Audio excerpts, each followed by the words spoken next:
এবং আমার ছাত্র দলের কয়েকজন ভাই ব্রাদার পদ্মা থেকে আমি থানায় যাচ্ছিলাম একটা বিচারের কথা শুনতে কামচলে।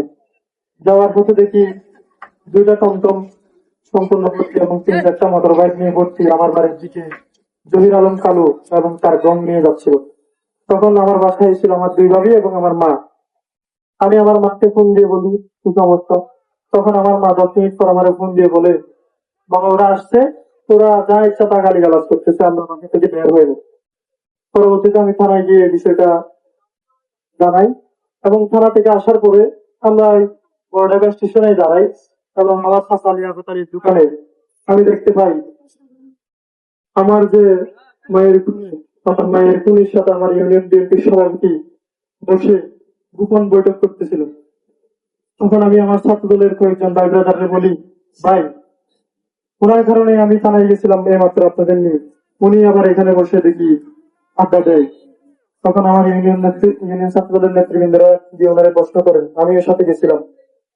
ভাই উনি তো আওয়ামী লীগের লোক, আপনি ওনার সাথে নিয়ে কেন বলতে আছেন?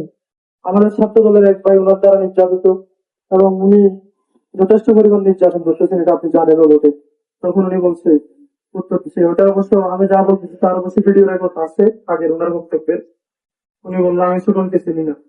আমার ইউনিয়ন বিএনপি সভাপতির সাথে আমি জহির আলম কালু আমার মায়ের যতক্ষণে দেখা দেখা পেয়েছিলাম বড়ডাঙ্গাতে, ওই দিন উনি বলেছিলেন আমাকে আমার বিএনপির হাই কমান্ডে বলেছে ভোটের জন্য আওয়ামী লীগের সাথে প্ল্যান করার জন্য। অবশ্যই এটা আমার কাছে ভিডিও রেকর্ড আছে এবং আরো যথেষ্ট প্রমাণ আছে।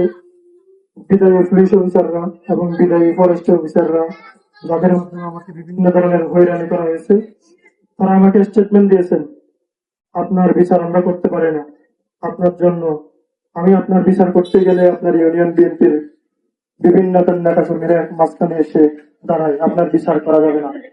আমার মায়ের হত্যার পিছনে অনেক বড় একটা সিলেবাস ছিল, যেটা প্রায় গত 1.5 বছর 2 বছর ধরে লেখা হয়েছে। সবকিছু আমার প্রমাণ আছে। আমি অতি শীঘ্রই সংবাদ সম্মেলনের মাধ্যমে যারা আমার মায়ের হত্যার সাথে জড়িত এবং তারা কিভাবে সহযোগিতা করেছে সবকিছু সাংবাদিক বন্ধুদের কাছে উন্মোচন করবো। আপনারা আমার সাথে থাকবেন, আমার মরহুম মায়ের জন্য দোয়া করবেন।